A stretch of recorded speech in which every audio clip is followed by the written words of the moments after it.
Hi people, welcome to my channel Initial Solution. In this video, I'm going to show you how to use Hotspot on Android. First of all, turn on this Hotspot option from your another device and see the password of your hotspot. Then go for your from this device to turn on Wi-Fi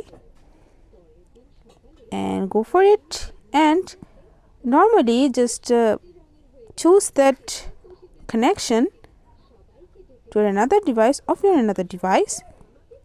Then go for it and put your password here, or if it's asked for, then just tap on connect and you can connect your hotspot from this device.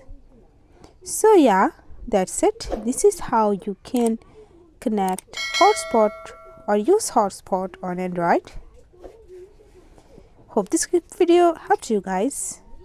If it did, then please like, comment and share.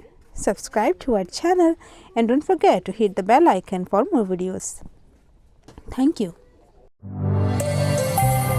This video is sponsored by Zerosoft. Zerosoft offers graphics design, UI UX design, digital marketing and web development. Elevate your brand with Zerosoft today. For more details, check the description box.